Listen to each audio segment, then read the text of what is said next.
필리파 고모와 남자들. 어째서 그 여름에 아빠가 나를 프린스 에드워드 섬의 필리파 고모에게 보내는지 나는 안다. 아빠는 내가 안목을 기르기를 바랐고, 새엄마, 상당히 괜찮은 사람이다. 새엄마 역시 바닷바람을 쐬는 것이 나한테 이래저래 좋을 거라고 말한 적이 있다. 하지만 내가 원하는 건 분별력이나 이래저래 좋은 것 따위가 아니었다. 안목을 높이지 못하더라도 그냥 몬트리올에 남고 싶었다. 마크 펜윅과 말다툼을 한 것을 해결해야 했기 때문이다. 하지만 우리가 벌인 언쟁에 대해 아빠와 새엄마는 아는 게 없었기에 내가 마크와 여전히 친밀한 관계에 있다고 생각했을 것이다. 그러니 나를 프린스 에드워드 섬으로 보냈겠지. 너무너무 우울했다. 나는 필리파 고모 집에 가고 싶지 않았다. 그곳이 지루할 것 같아서가 아니다. 단지 마크가 없다면 몬트리올이란 큰 도시도 내게는 불모의 황무지에 불과한 것과 비슷한 이유에서다. 고모 집은 끔찍이 멀었다.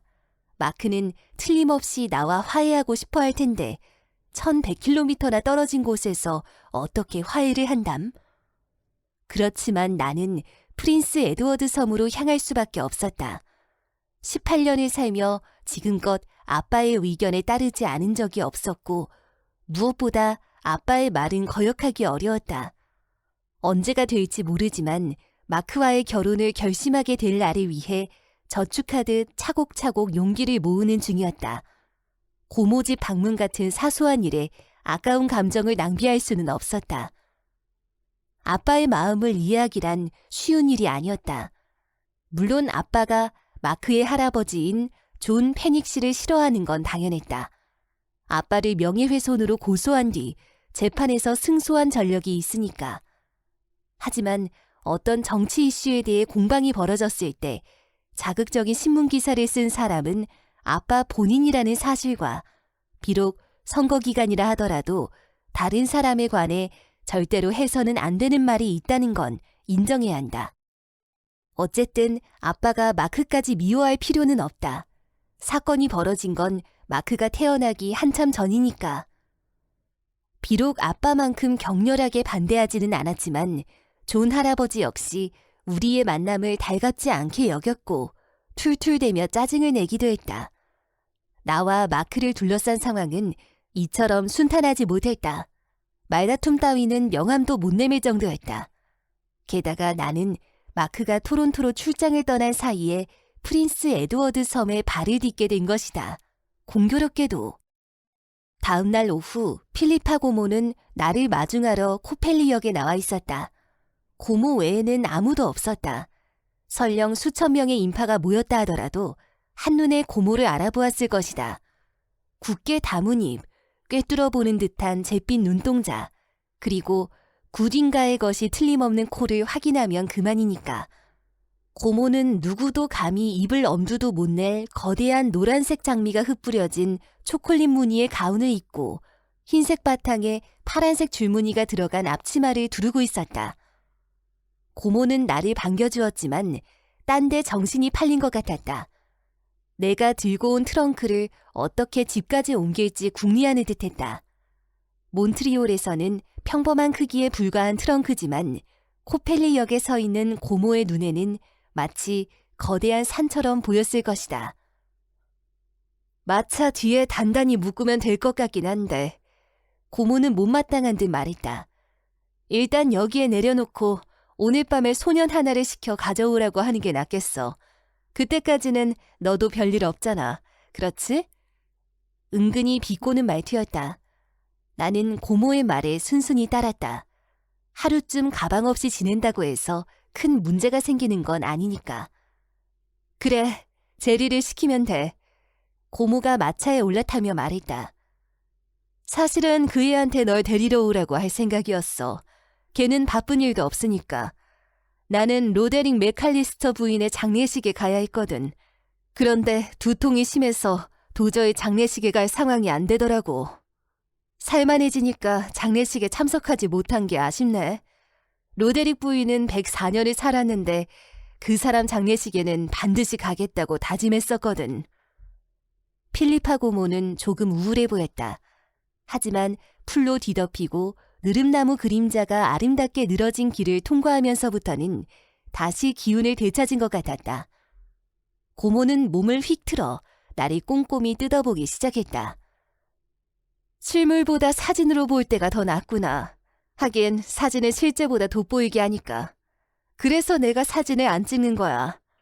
넌 빼빼 마르고 까무잡잡하구나. 그래도 예쁜 눈에 총기가 있어.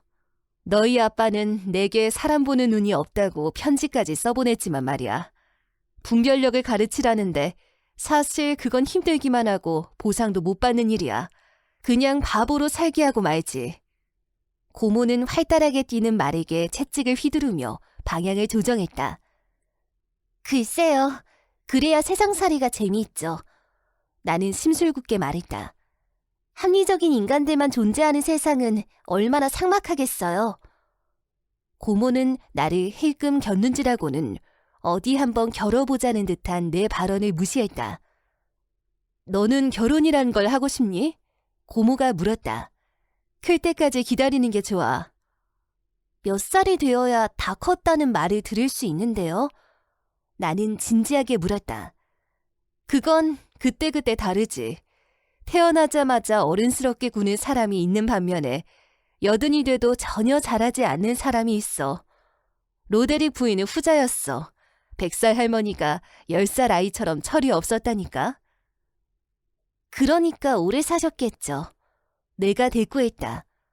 고모를 향해 남아있던 일말의 동정심마저 사라졌다. 나는 마크의 이름일랑 꺼내지도 않겠다고 다짐했다. 그럴 수도 있지. 고모는 비아냥거리듯 말했다. 하지만 바보로 100년을 사느니 분별력 있는 사람으로 50년을 사는 게 낫지 않을까? 다행스럽게도 고모는 내 일에 관해서 묻지 않았다. 커다란 느릅나무 두 그루가 사이좋게 어울려 아치를 이루고 있는 커브를 돌자 멀끔히 단장한 젊은 남자가 마차를 몰기 위해 올라탔다. 앳된 얼굴의 남자는 모자를 벗고 예의 바르게 인사했다. 고모는 고개를 한번 끄덕이고는 말에게 간식을 먹였다. 네가 알면 싫어할 만한 남자가 지나가고 있어. 고모는 거만하게 말했다. 감리교 목사야. 왜요, 고모? 감리교는 좋은 교파예요. 우리 새엄마도 감리교 신자라고요. 그건 몰랐네. 하지만 너희 새엄마라면 믿을 수 있지. 감리교 신도나 목사라고 전부 싫은 건 아니야. 작년 여름에 온 감리교 목사는 말이지. 내 생각에는 담배를 피우는 것 같아. 그리고 자기를 쳐다보는 여자들은 틀림없이 본인을 좋아한다고 믿는 사람이야. 감리교 목사가 무슨 벼슬이라도 된다고 생각하는지. 저 남자에겐 관심도 주지 마, 우르슬라. 그럴 기회도 없을 것 같은데요. 나는 유쾌하게 웃으며 말했다. 아마 자주 보게 될 거야. 우리 집 바로 건너편에 있는 존 콜맨 부인의 집에서 하숙하고 있거든. 늘상 베란다에 나와 햇볕을 쬐다고. 공부 같은 건 절대로 안 해. 지난 일요일에는 물에 둥둥 뜨는 쇠에 관해서 설교했대. 성경 구절을 인용해 말씀을 나누고 다른 자극적인 소재를 언급하지만 않아도 불쌍한 신도들이나 자신에게 유익할 텐데. 내가 존 콜맨 부인에게 대놓고 얘기했어. 이때쯤이면 그 부인도 남자라는 족속에 질릴 때도 됐거든. 존 콜맨 부인은 아빠의 반대를 무릅쓰고 결혼했는데 남편이 꽤 오랫동안 의식이 혼미해서 헛소리만 하고 있어. 남자들이 다 그렇지 뭐. 모두가 그런 건 아니에요, 고모. 나는 이의를 제기했다. 대부분이 그래. 저기 저 집 보이니? 제인 해리슨 부인의 집이야. 남편이 며칠에 한 번씩 발작을 일으킨 다음 침대에 꼼짝 않고 누워만 있었어. 그럴 땐 부인이 농장일까지 도맡아 했지. 남자들은 다 그래. 남편이 죽었을 때 다른 사람들은 그녀에게 애도의 뜻을 표했어. 하지만 나는 그녀에게 축하한다는 내용의 편지를 보냈단다. 저기 땅 밑으로 움푹 꺼진 곳은 장로교 목사가 사는 곳이야. 벤틀리 목사님이 머물고 있지. 괜찮은 사람이긴 한데 매 순간 고통을 느끼는 게 자기의 의무라는 생각만 버린다면 더 좋은 사람이 될 것 같아. 그 목사는 아내가 유행하는 모자를 쓰는 꼴을 못 봐. 딸내미는 자기 마음대로 머리 스타일도 못 바꾼다고. 목사가 된다 해도 남자들이 멍청이 짓을 하는 것까지는 피할 수 없나 봐. 에벤젤 밀그레이브 씨가 오네. 잘 봐도 몇 년 동안 제정신이 아니었어. 자기가 죽었다고 생각했는데 아내가 묘지에 묻어주지 않았다고 미쳐 날뛰던 작자야. 내가 확 묻어버릴걸. 고모의 얼굴엔 결연한 빛이 떠올랐다. 나는 그 장면을 상상하며 소리내어 웃었다. 그래, 웃기지. 하지만 그의 불쌍한 아내는 하나도 안 웃길 거야. 최근 몇 년은 좀 괜찮았지만 언제 또 발작이 시작될지 모르니까. 그에겐 엘버트 밀그레이브라는 동생이 있는데 결혼을 2번 했어. 첫 번째 아내가 오늘 내일 하며 죽어갈 때 다른 여자와 연애 중이었대. 처음 결혼할 때 썼던 반지를 둘째 부인과 결혼할 때 재활용했다네. 남자들이 다 그렇지 뭐. 고모가 아는 사람 중에 멀쩡한 남자는 없어요? 나는 자포자기한 심정으로 물었다. 물론 있지. 저기 저쪽에. 고모는 채찍으로 멀리 언덕에 보이는 묘지들을 가리켰다. 살아있는 사람 중에는 없어요? 극소수야. 제 남편이 허튼 짓 하는 꼴을 못 보는 여자들과 사니까 부끄러운 짓은 안 하지. 하지만 그런 남자들은 대체로 질 낮은 싸구려야, 싸구려. 아내는 성모 마리아 같은 사람들이겠군요. 나는 집요하게 물고 늘어졌다. 글쎄, 아니, 그래도 아까운 건 여자들이지. 우리는 마당으로 들어섰다. 도로와 맞붙어 있는 고모의 집은 상당히 강렬한 초록색으로 페인트질 되어 있었는데 그 때문인지 푸르른 자연이 오히려 색 바른 것처럼 느껴졌다. 지붕 끝자락에 두꺼운 검은색으로 새겨진 필리파의 농장이란 글씨가 눈에 띄었다.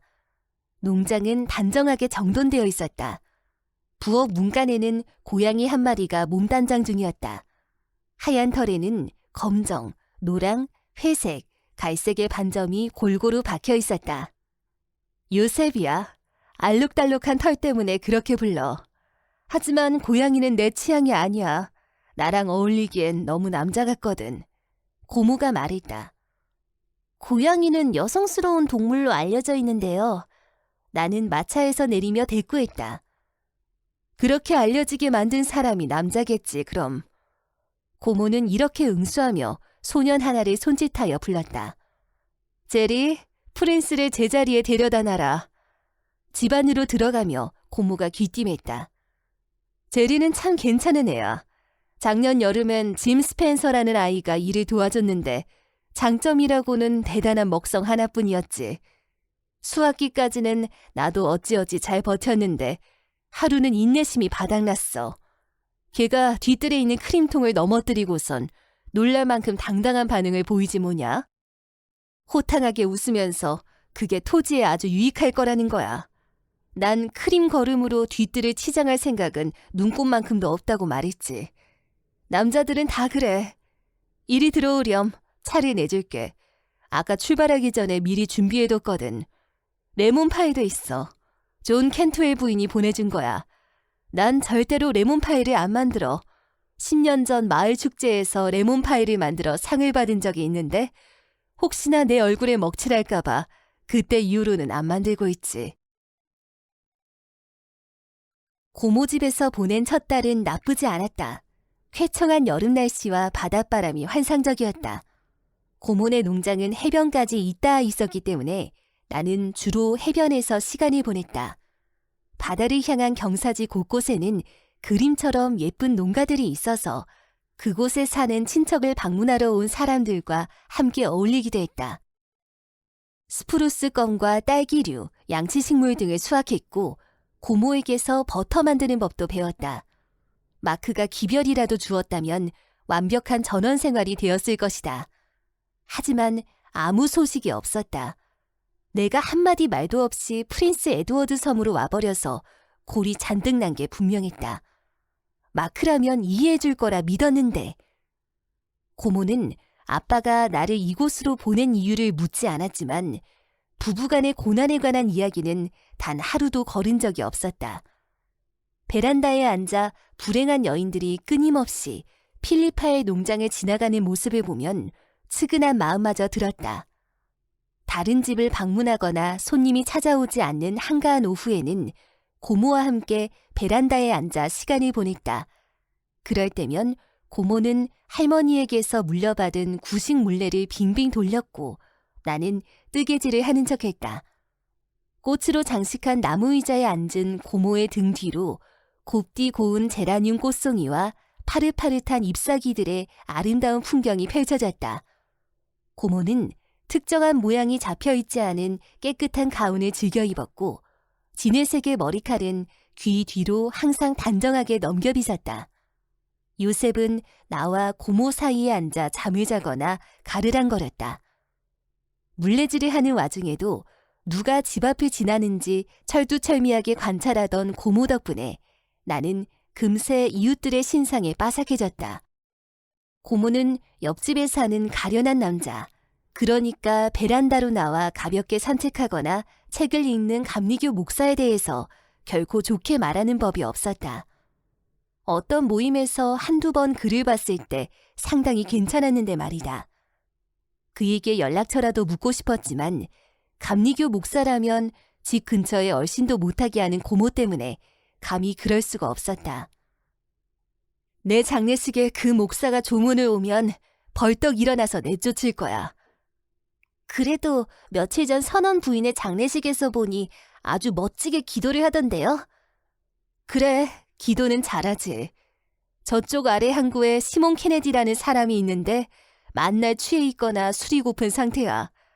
내 평생 그자처럼 아름답게 기도하는 사람은 본 적이 없어. 거나하게 취할수록 더 환상적인 기도가 나온다니까. 진리를 전하지 않는 목사가 기도를 잘하냐 못하냐를 따지는 건 의미가 없어. 설교 시간에 사실이 아닌 얘기까지 짓거리는 데다가 정통 교리를 벗어난 것도 있다고. 적어도 난 그렇게 들었어. 감리교 예배당에 발도 들이지 않은 게 다행이지. 감리교를 믿는 사람들도 장로교 신도들처럼 천국에 갈 거라는 건 알죠, 고모? 나는 진지하게 물었다. 그건 우리가 결정할 문제가 아니야. 고모는 단호하게 말했다. 높으신 분의 손에 달려있잖니. 천국에서는 감리교 신도들과 친하게 지낼지는 모르겠지만 이승에서만큼은 함께 어울리고 싶지 않아. 내 친구 몇 명은 감리교도 나쁘지 않다면서 예배를 드리러 가기도 해. 하지만 장로교 신도라면 그에 걸맞게 굴어야 한다고 봐. 물론 네가 장로교와 관련이 없다면 상관없는 얘기지만 말이야. 그 목사는 말이지, 횡령죄로 교도소에서 살다 온 외삼촌 할아버지도 있대. 내가 샅샅이 조사해봤단다. 고모가 불경스러운 기쁨을 느꼈을 거란 사실은 안 봐도 훤하다. 분명히 우리 조상 중에도 감방에 가고도 남았을 인물이 있을걸요? 실제로 가진 않았더라도요. 나는 가볍게 응수했다. 마차를 급하게 몰고 있는 저 여자는 누구예요, 고모? 한때 굉장한 미인이었을 것 같아요. 예뻤지. 그게 전부였고. 고운 것도 거짓되고 아름다운 것도 헛되나라고 하잖니, 우르술라. 저 여자는 사라 파야트인데 프레드 프록터의 부인이야. 프레드는 짓궂지만 매력적인 남자였어. 결혼한 후에 매력은 사라지고 짓궂음만 남았지만 남자들은 다 그래. 사라의 동생 플로라는 운이 더 나빴어. 위에서 군림하려 드는 남편에게 늘 휘둘렸거든. 그 인간은 일이 제 뜻대로 안 풀리자 결국 우물 속에 뛰어들어 목숨을 끊었어. 우물은 망가졌어도 그런대로 속은 후련했지.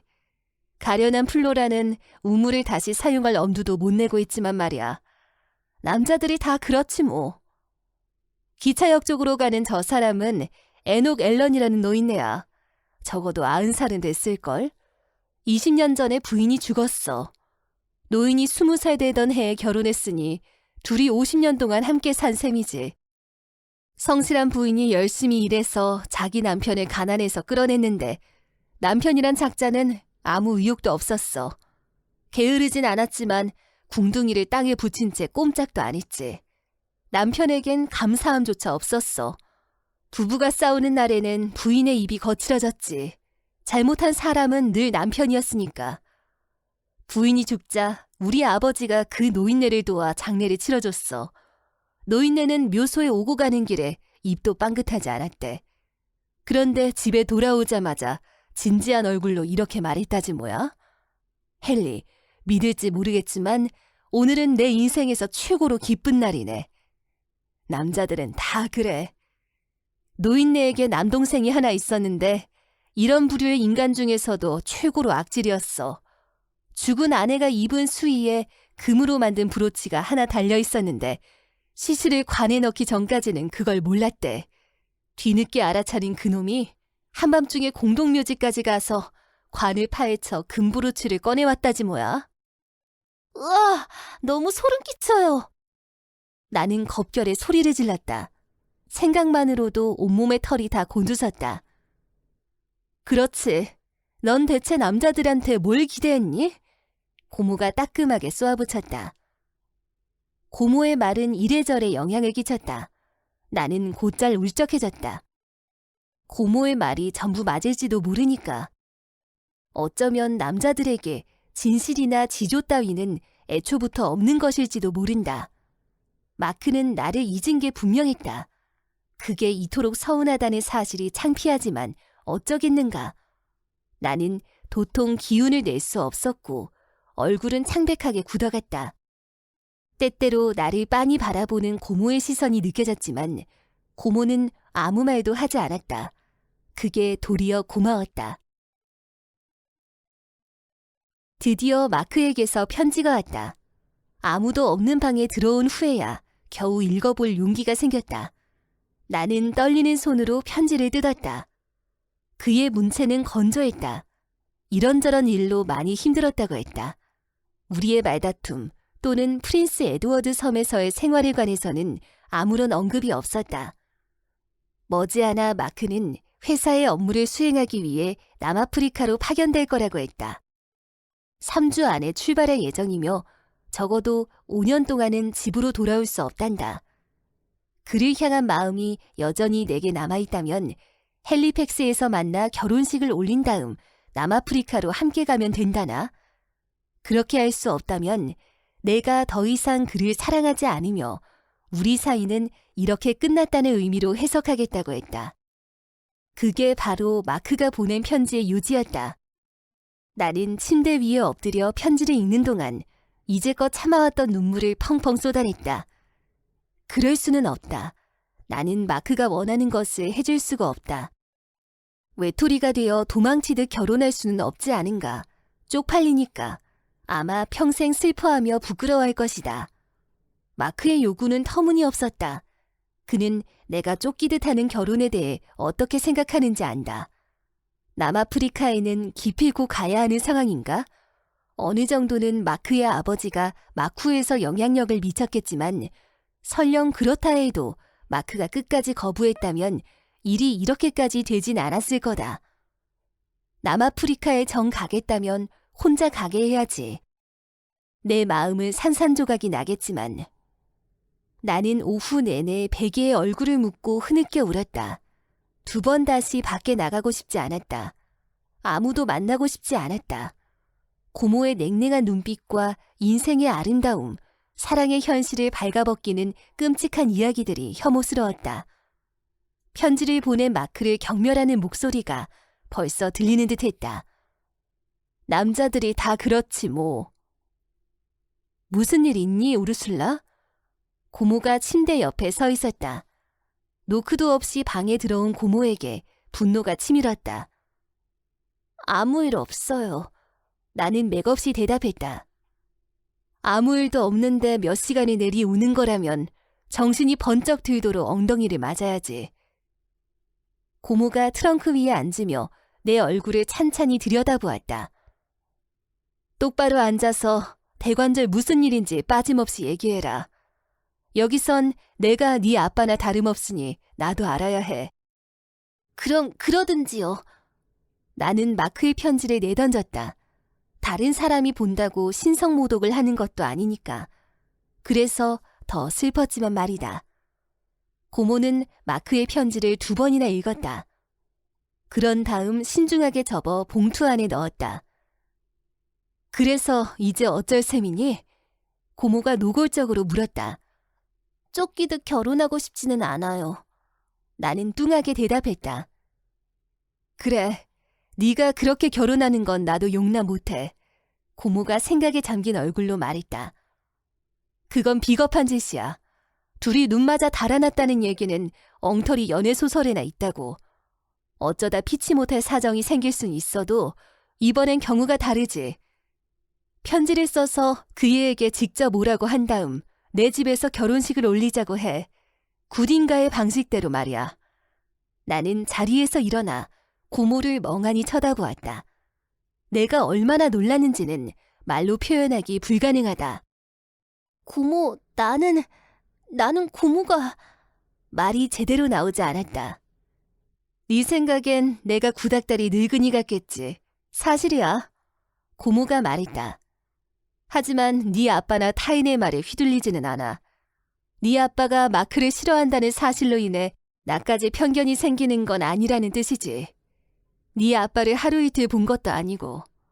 몬트리올에 사는 친구 몇 명에게 부탁해서 마크에 대해 이미 조사해봤어. 아주 건실한 젊은이라던데? 결혼하기에는 아직 어릴지 몰라도. 네가 이렇게 마크를 남아프리카로 떠나보내면 그를 놓치고 결국 내 꼴 난다. 그건 안 돼. 그러니 어서 마크에게 편지를 보내 이곳에서 식을 올리자고 하렴. 그게 가능할까요?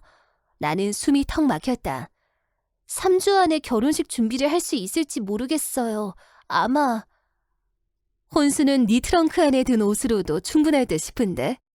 고모는 얄궂게 말했다.